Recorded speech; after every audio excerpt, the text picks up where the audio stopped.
Channel of Vadodara. એક આધેડ વયના પુરુષ દ્વારા કિશોરીને ચોકલેટની લાલચ આપીને તેના પર દુષ્કર્મ આચરવામાં આવ્યું છે। વડોદરા શહેરના ગોરવા વિસ્તારમાં રહેતી કિશોરી ઉપર તેના પરિચિત 60 વર્ષના વ્યક્તિ અશોક પરમાર દ્વારા કિશોરીને ચોકલેટ આપવાના બહાને પટાવી ફોસલાવી બેઝમેન્ટમાં લઈ ગયો હતો અને ત્યાં કિશોરી સાથે દુષ્કર્મ કર્યું હતું। જો કે આ બનાવની ફરિયાદ ગોરવા પોલીસ મથકે નોંધાતા પોલીસે આરોપીની ધરપકડ કરી છે। તેને કોર્ટમાં રિમાન્ડ માટે રજૂ કરવામાં તજવીજ હાથ ધરાઈ હોવાનું એસીપી બી ડિવિઝનના અધિકારી આર.ડી. કાવાએ જણાવ્યું હતું।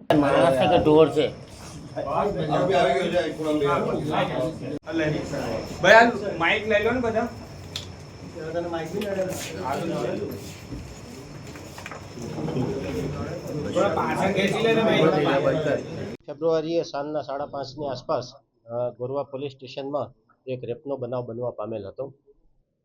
પોલીસ સ્ટેશનને સૂચના મળવાથી જાણ થવાથી તરત જ પોલીસ સ્ટેશને એમની નોંધ લઈ ગંભીર નોંધ લઈ અને ફરિયાદ દાખલ કરવામાં આવેલી છે। સદર ગુનાના કામે આરોપી જે છે એમને સ્થાનિક પબ્લિક દ્વારા થોડી હાથાપાઈ થવાથી એમને દવાખાને સારવાર અર્થે મોકલેલ હતા અને એમને પોલીસ દ્વારા અટક કરવામાં આવેલ છે। ભોગ બનનાર છે એ માઇનોર છે અને શેડ્યુલ કાસ્ટમાંથી બિલોંગ કરે છે, એટલે પોક્સો એક્ટ મુજબ ફરિયાદ દાખલ કરવામાં આવી છે। સદર ગુનાની તપાસ પોલીસ ઇન્સ્પેક્ટર શ્રી લાઠિયા ચલાવે છે અને માનનીય પોલીસ કમિશનર સાહેબ શ્રીની સીધી સૂચના હેઠળ સાયન્ટિફિક ઇન્વેસ્ટિગેશન કીટ જે ફળવાયેલી છે એના દ્વારા સંપૂર્ણ તપાસ હાથ ધરવામાં આવેલી છે। બનાવ સ્થળેથી જે ઓઇલની શીશી અને અન્ય જે ચીજ વસ્તુઓ કબજે કરવા પાત્ર હતી એ ઈ સાક્ષ્ય મુજબ પંચનામું કરી અને કબજે કરવામાં આવેલ છે।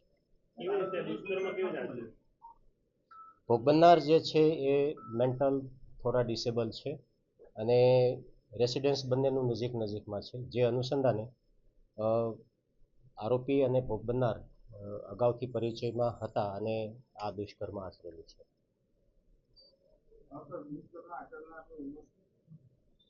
દુષ્કર્મ આચરનારની ઉંમર 60+ છે, 60 વર્ષ કરતાં ઉંમર। પીડિતાની ઉંમર 16 વર્ષ 9 માસ। એ અભ્યાસ કરે છે। હા, આરોપીને અટક કરી કોર્ટમાં રજૂ કર્યો છે અને રિમાન્ડ મેળવવાની પ્રોસિજર ચાલુમાં છે।